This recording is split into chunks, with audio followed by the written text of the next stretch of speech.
performance and increased fuel economy, both made possible through fuel injection. A high-technology fuel metering system for 1982 that's computer-controlled and monitored. An electronic fuel injection system is standard on the 2.5-liter four-cylinder engine available on Citation, Camaro, and Celebrity. And a dual system called Crossfire injection is featured on Corvette's 5.7-liter V8 and Camaro's Z28's 5-liter V8. Fuel injection has been traditionally associated with higher performance. Chevrolet's fuel injection follows this tradition and offers greater performance with improved drivability under all operating conditions. Higher performance is a familiar subject for Dave Marcis, our friend in NASCAR racing.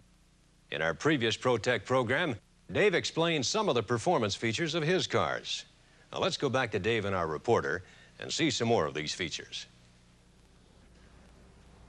I'm Linda King. I'm still here at Banjo Matthews Parts Department, and look what I found among some of the most expensive automobile parts in the world.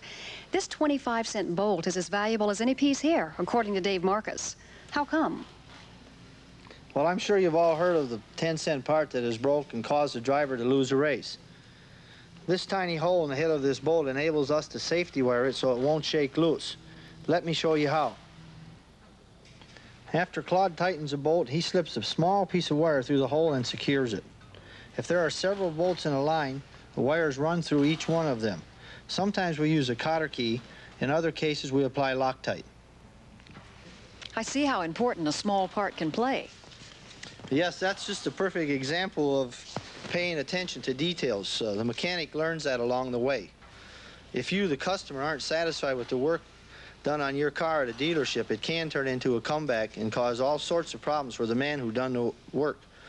At the racetrack, it's the same thing. It can be the difference between winning and losing. We leave nothing to chance. And speaking of chances, can I risk asking you what this funny-looking bolt is? Dave, there's nothing like that in my car. No, there isn't. That funny-looking bolt is called a weight jack or a weight screw. And is what it actually does when we turn down on it. It will transfer weight onto this tire and also onto the right rear. It kind of works in an X on the car. Here, let me show you one.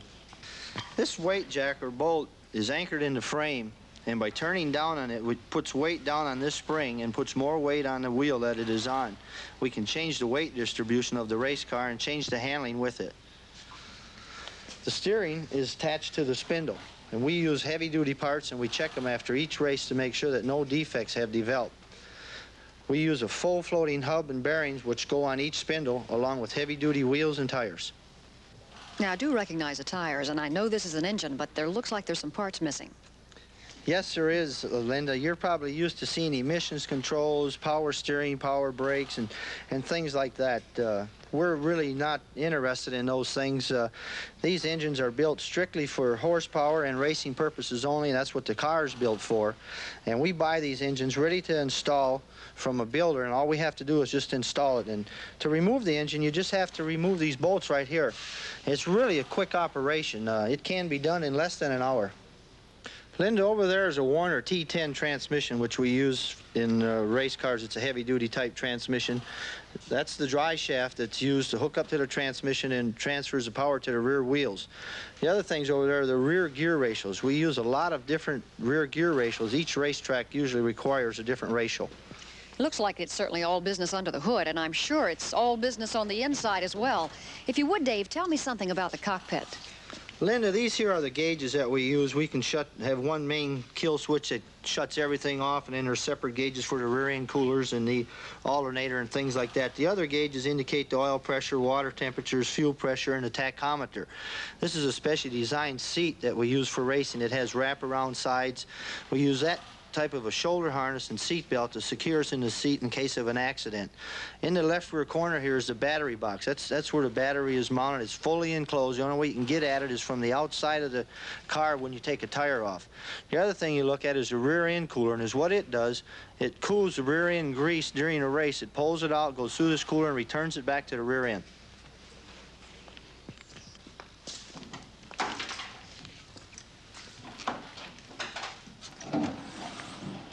Linda, this is the fuel cell. As you can see, it's very well secured in the car, and it is located back here for safety reasons and also better weight distribution on the rear wheels. This is really interesting, Dave, but this is really all the time we have. In the next segment, we'll be talking about safety and how important that is to the NASCAR driver.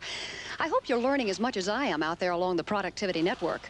Until next time, I'm Linda King, reporting from Asheville, North Carolina. Dave builds high performance into his cars, and now Chevrolet is improving the performance of its cars with fuel injection. In a moment, we'll be examining Chevrolet's fuel injection systems in detail. But first, I'd like to mention that we'll be referring to the electronic fuel injection on the four-cylinder engine as the single system, and the crossfire injection on the V8 engines as the dual system. This will make it easier for you to keep track of them during our program. But no matter what you call them, they represent a part of Chevrolet's effort to improve performance and help put the fun back in driving.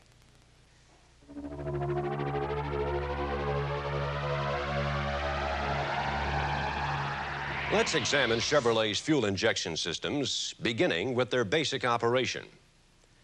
On the four-cylinder engine, the fuel injection design replaces the carburetor, including the choke, float bowl, all fuel circuits, and venturis, with a Model 300 throttle body injection unit. It's an injection unit controlled by an electronic control module or computer. It works in the following manner. During engine operation, air is drawn through the air cleaner and enters the throttle body injection unit. An electric pump in the fuel tank supplies fuel to an injector in the unit. The computer immediately determines the proper mixture of air and fuel for the driving condition and signals the injector to spray a precise amount of fuel into the throttle body where it mixes evenly with the airstream. Fuel flow is controlled by pulsing the injector on and off. Fuel which does not flow out the injector passes through a regulator which maintains pressure at approximately 11 pounds per square inch. Fuel then returns to the tank. This system can make adjustments in fuel flow as often as 80 times per second, adjusting for cold starts and warm-ups, acceleration, running conditions, including compensation for different altitudes, and deceleration. Idle speed is also automatically adjusted by the computer. Let's examine how the computer does this. A valve, driven by an idle air control motor, allows air to enter the throttle body below the throttle plate. If idle speed starts to fall, the computer signals the motor to open the valve. This increases idle speed by increasing the amount of air that bypasses the throttle plate. If the speed starts to rise, the computer signals the motor to close the valve. This carefully maintains idle speed despite varying engine loads. The dual fuel injection system on the V8 engines, called crossfire injection, operates on the same principle as the single system. Mounted on a lightweight cast aluminum ram-tuned manifold are two complete throttle body injection units called Model 400 for added fuel control to the cylinders. The manifold has a cross-flow pattern. That is, the mixture fed from the throttle body on one side is distributed to the cylinders on the opposite side. This helps provide the combustion chambers with the same amount of mixture for fast, even combustion in all the cylinders. In the dual system, the in-tank fuel pump supplies fuel to the injector in the front unit, which operates like the injector in the single system. Excess fuel passes through a fuel pressure compensator, which compensates for the momentary pressure drop between the two units. Fuel then flows to the injector in the rear unit, which is on a separate computer circuit. It operates simultaneously with the injector in the front unit under most running conditions. Excess fuel passes through a fuel pressure regulator and then back to the fuel tank. Idle speed is also automatically controlled. Each injection unit has its own idle air control motor. They are wired together on the same circuit and operate like the motor in the single system. The computer in either system depends on various sensors for information about engine and vehicle operation.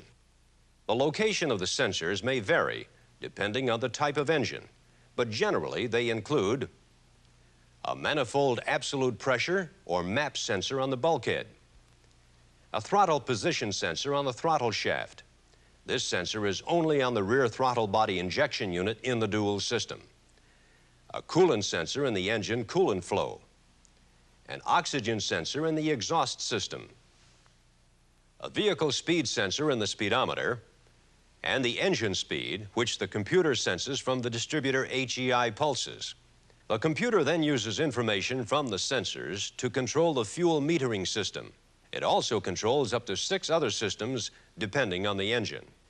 These include the exhaust gas recirculation system, electronic ignition timing and control, AIR system, fuel evaporation system, as shown here from below, and torque converter clutch. These other systems are similar to those in the computer command control system for carbureted engines. Since you're already familiar with these, we won't go into more detail on them here. Now let's see how the fuel injection systems operate during a typical startup and run sequence. Since both systems operate basically alike, we'll just show the dual system as an example.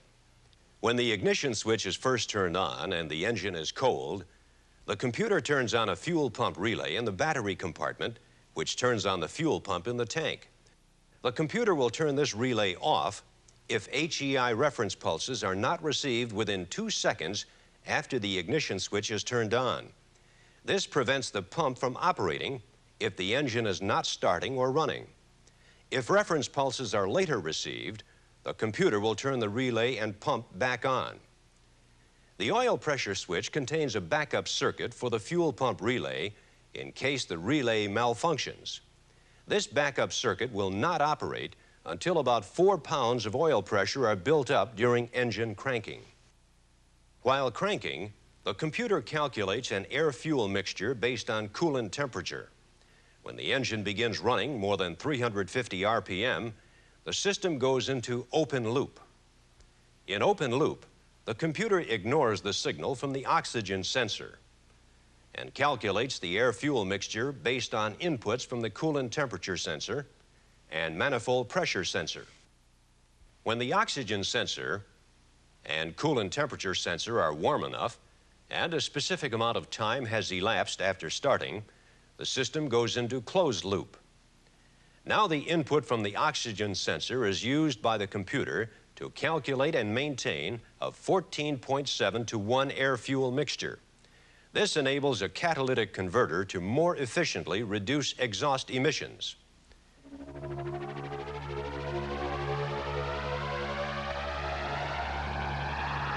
Now let's examine system diagnosis, beginning with a general overview.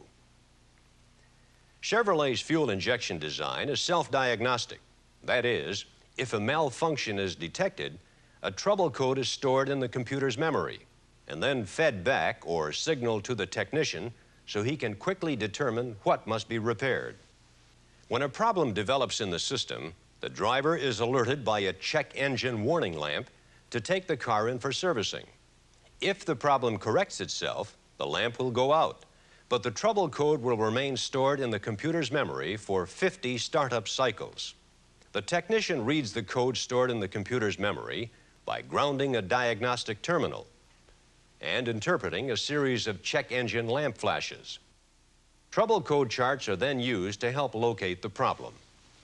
It's important to follow the charts exactly. Each step must be done in sequence without skipping around. In addition to the charts, there are some special tools required to diagnose a system. These tools are listed in the back of the reference book for this program. Check the list for the tool numbers before performing any service operations. Now let's outline the correct diagnostic procedure for performance-related problems.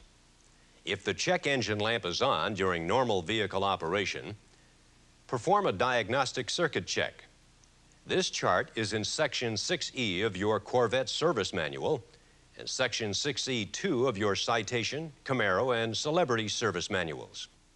We'll examine this chart in detail in a moment, but generally, it will lead you to a trouble code chart for the specific problem.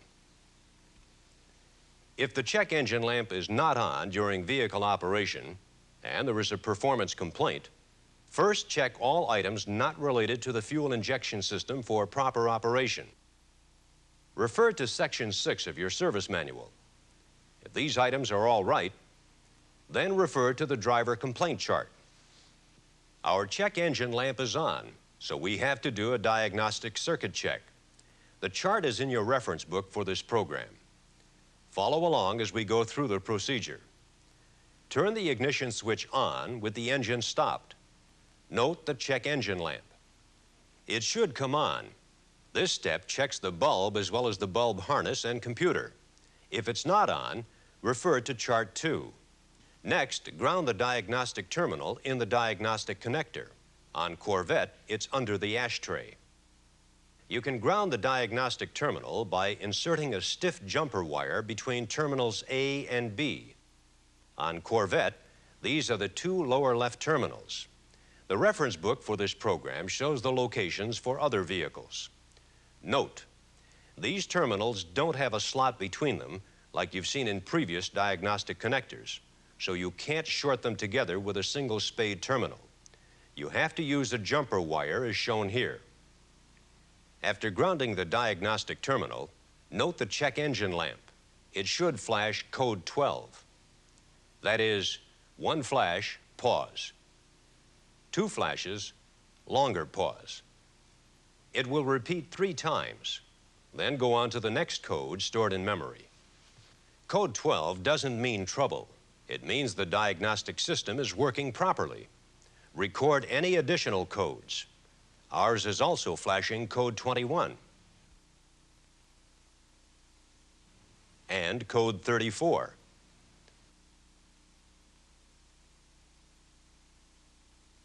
And now it's repeating code 12.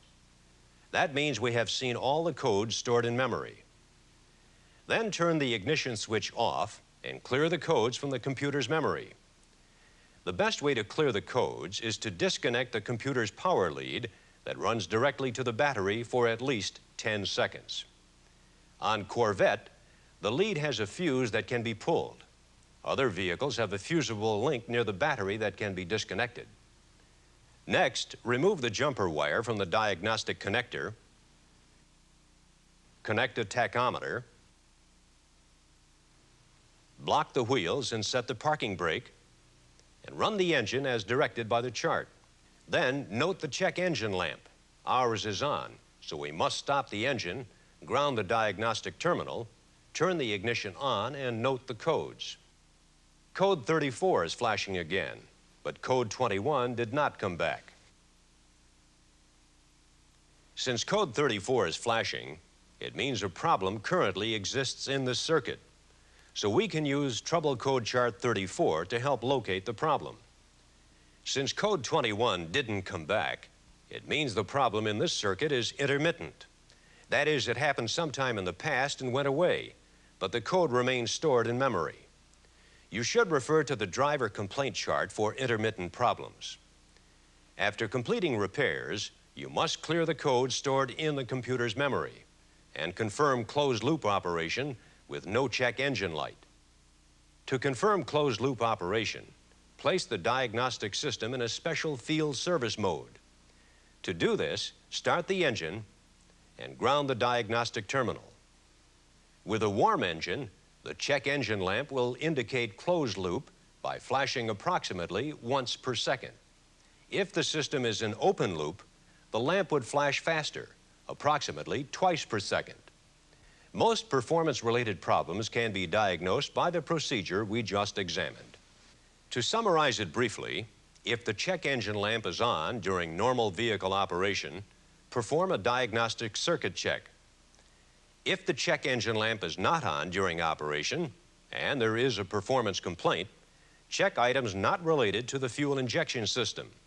If they are all right, then refer to the driver complaint chart. One more problem you may encounter is a no-start condition. If the engine cranks but will not start, refer to charts 4 and 5 for the single system and charts 4A and 5A for the dual system. These charts check a number of items including HEI operation, fuel pressure, injector and computer operation. Just remember to follow the charts exactly as indicated. With self-diagnosis, higher performance, and increased fuel economy, the fuel injection systems represent a new direction in automotive design, moving ahead toward a more efficient tomorrow. This concludes our look at the operation and diagnosis of the fuel injection systems. Before we go, I'd like to direct your attention to side 2 of this video disc, where we'll examine the more common service procedures. See you there.